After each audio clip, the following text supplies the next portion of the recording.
최근 우리 사회에선 신체적 제약이 있는 이들을 위한 다양한 복지시설들이 마련되고 있는데요. 하지만 웹사이트에서는 이런 노력이 아직 부족해 보입니다. 최근 과학기술정보통신부와 한국정보화진흥원이 발표한 민간 분야 2018년도 웹 접근성 실태조사 결과를 보면요. 74.3% 국내 대다수의 웹사이트가 장애인과 고령층에 대한 배려가 부족한 것으로 조사됐습니다. 우리는 여행이나 운동을 갈 때도 심지어 밥 한 끼 먹으러 나갈 때도 습관처럼 검색부터 해보는 검색의 민족이잖아요. 디지털 포용국가의 실현 분명 같이 가는 데서 시작될 겁니다. 장애인식 개선의 복지계 뉴스 짚어보는 시간 가치의 가치 한국장애인재단 이성규 이사장님과 함께합니다. 안녕하세요 이사장님. 네, 안녕하세요. 네, 앞서서 정말 우리는 뭐만 하면 휴대폰 들고 검색부터 하잖아요. 그렇죠. 그런데 무려 74.3%의 웹사이트가 장애인들과 고령층이 이용하기에는 배려가 부족하다. 예, 특히 그 시각장애인들 힘듭니다. 아, 예. 그러니까요. 이 부분 저희가 또 한번 경각심을 갖고 시작을 해봐야 될 것 같은데 예. 지난 일요일 새벽이었죠. 이 폴란드에서 열린 20세 이하 월드컵 축구 대회에서 우리 이제 어린 선수들이 네. 준우승을 차지했습니다. 그렇죠. 보셨어요, 이사장님? 아, 그 붉은 악마가 왜 붉은 악마인가 했더니요. 그걸 보고 잠을 안 잤더니 아침에 눈이 정말 빨갛게 돼가지고 저는 에너지 그런 많이 의미의, 받았습니다. 그때. 네, 그런 의미의 예. 붉은 악마가 또 되셨는데 아니 예. 근데 이게 정말 오랜만에 선수들이 우리 국민들의 기쁜 일을 가져다 줬잖아요. 그렇습니다. 근데 조금 그 전에 네. 우리들이 보면은 막 투지를 강조하고 네.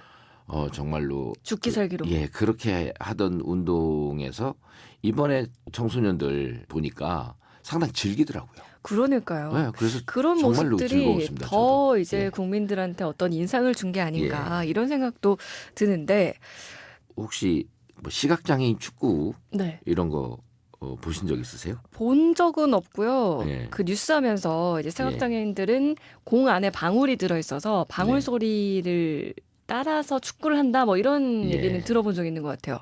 근데 지금 이것만 해도 참 네. 아쉬움이 있었던 게 우리나라에 이제 시각장애인 축구 대회가 있을 때 한번 가봤었거든요. 네. 그런데 거긴 텅텅 비어요. 아, 보는 사람이 없습니다.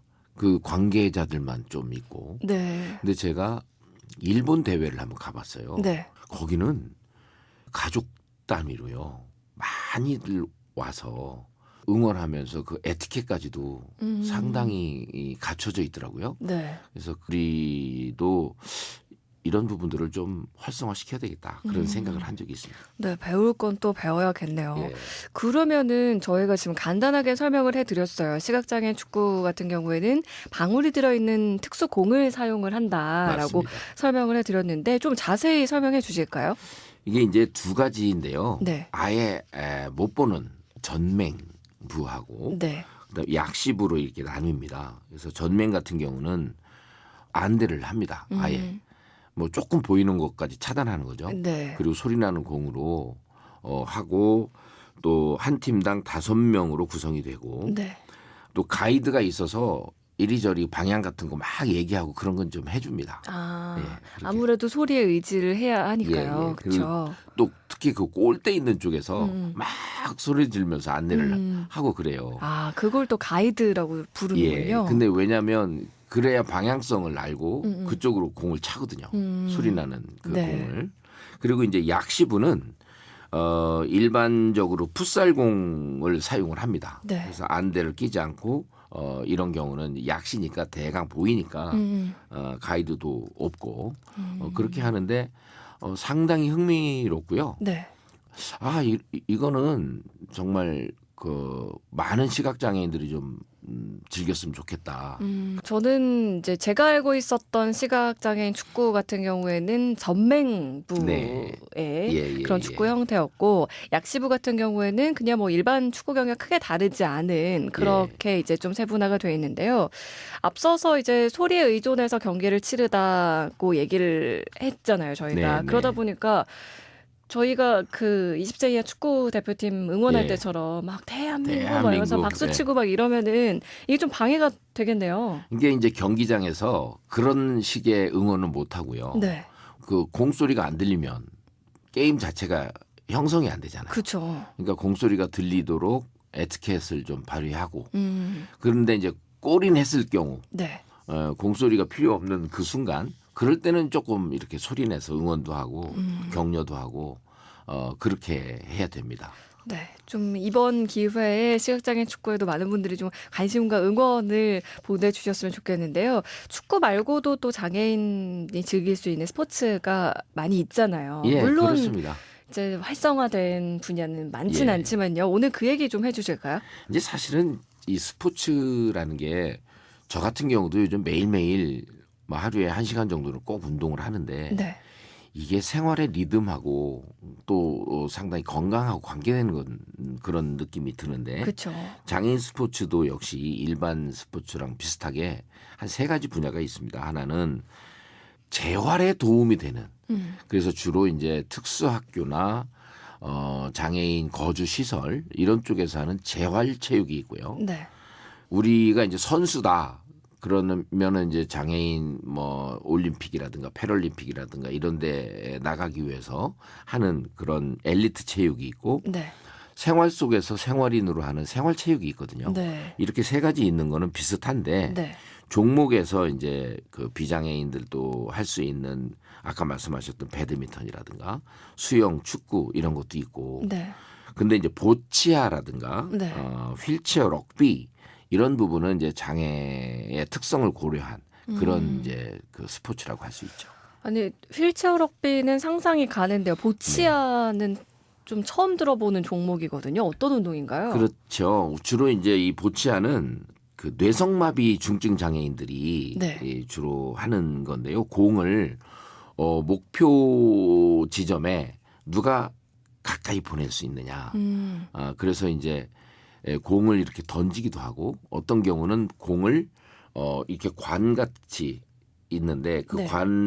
관의 각도와 공의 속도 이런 거를 중증 장애인이 그 순간은 네. 조절을 해서 목표 지점에 그쪽으로 주르륵 흐르게 만드는 네. 그런 것도 있습니다. 이제 아. 그렇게 흐르게 할 수도 있고 네. 던지기도 하고 어. 그런 부분들인데 네. 이게 1982년도 덴마크 국제 대회 때 정식 종목으로 인정이 됐고요. 네.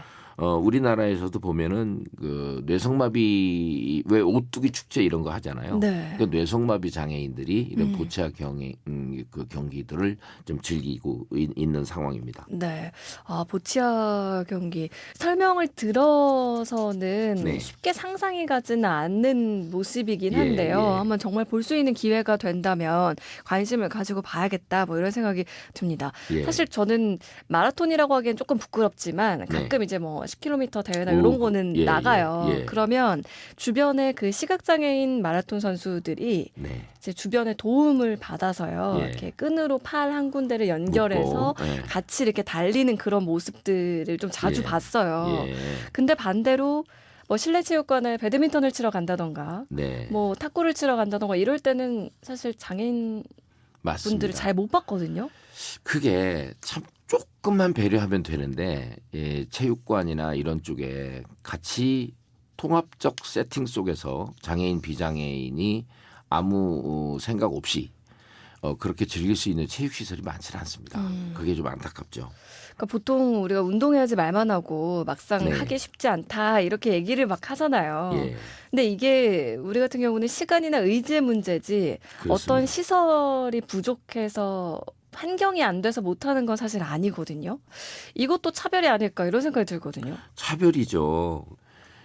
제가 어떤 그 구청장 한 분이 계셨는데 사실은 제 수업을 그분이 들었어요. 네. 그래서 이런 얘기를 해줬더니 구청의 그 전체 수영장 그 사장님들이라고 해야 되는지 그런 분들을 모셔놓고 그 휠체어가 물에 들어갈 수 있는 간단한 시설을 네. 갖추시면 뭐 구청에서도 적극 돕겠다. 이래갖고 지금 하나하나 바뀌고 있는 상황인데 네. 그때 보면서 저는 상당히 즐거움이 있었는데요.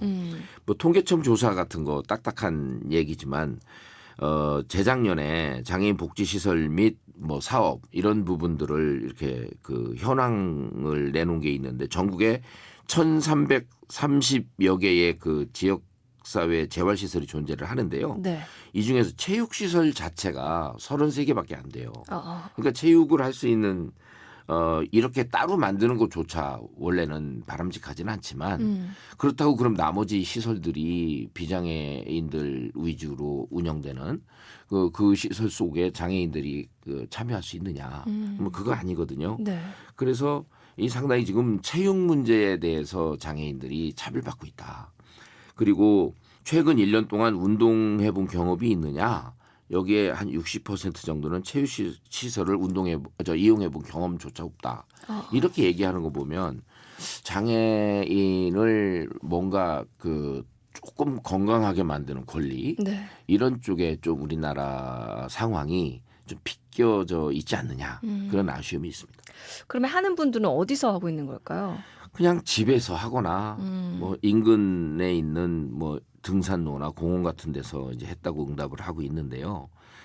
자치단체의 생활체육시설에 대해서 조사한 것도 보면은 장애인의 27% 정도가 네. 생활체육시설에 관심을 갖고 있고 절반도 안 되죠. 그러니까 나머지 분들은 아예 관심조차 없어요. 그러니까 모르는 거예요. 그리고 시설을 이용해 본 적도 없고 뭔가 좀 관심이 없는 거죠. 네. 그러니까 이거는 사실 심각한 겁니다. 뭔가 좀 뭐 운동에 대한 생각 또 어디 가서 뭘 해야 되겠다 네. 이런 부분들이 있어야 되는데 내 몸도 힘들고 상황도 안 되고 그런 시설이 갖춰져 있는데도 없고 그러니까 아예 운동을 못 하고 있는 거죠. 그렇군요. 사실 이런 장애인 체육 활동할 수 있는 그런 환경적 요인들, 접근권 향상은 물론이고요. 이제 말씀하신 것처럼 장애인 스스로도 그 장애인 체육에 대한 인식 개선이 필요할 것 같고, 네네. 이제 비장애인들도 장애인을 위한 그런 시설이라거나 이런 부분에 예. 있어서 인식 개선이 확실히 필요해 보이는데 예. 앞으로 어떤 식으로 좀 노력을 해야 할까요? 사실은 이제 인식 문제는 저는 이제 바뀔 거라고 봐요. 왜냐하면 제가 다니는 스포츠센터도 보면은 이 노인분들이 장애를 갖고 불편함을 이끌고 거기는 회원제니까요. 네. 훌륭하게 운동을 하십니다.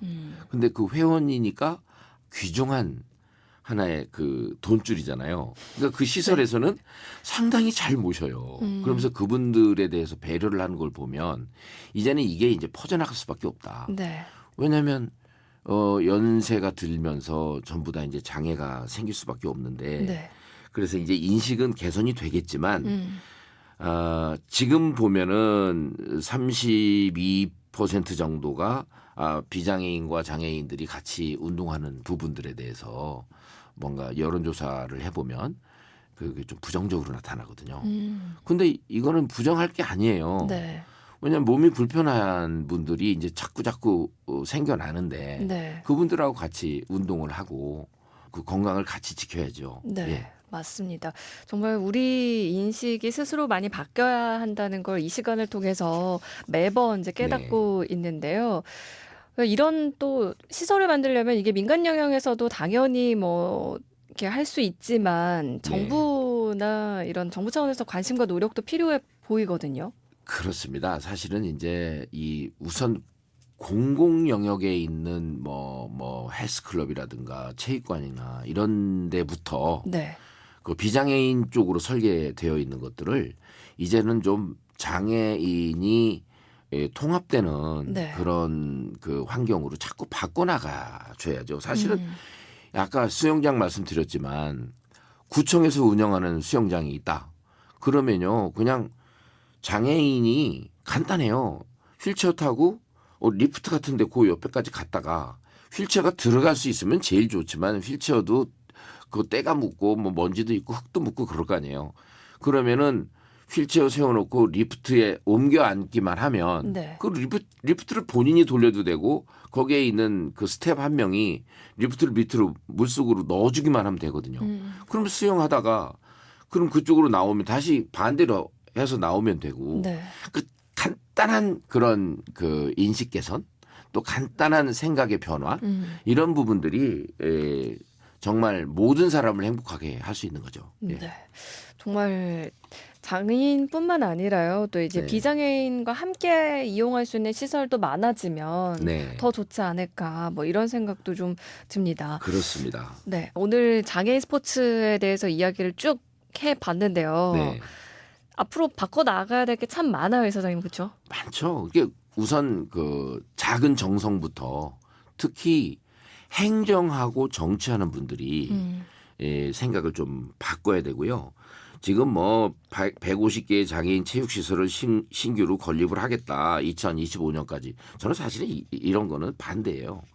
모든 시설에 장애인들이 좀 같이 참여해서 이용할 수 있도록 만들고 그런 거를 자꾸 알리고 그런 시설을 더 지원하고 그러다 보면은 뭐 이렇게 별도로 안 만들어도 어디든지 갈 수 있거든요.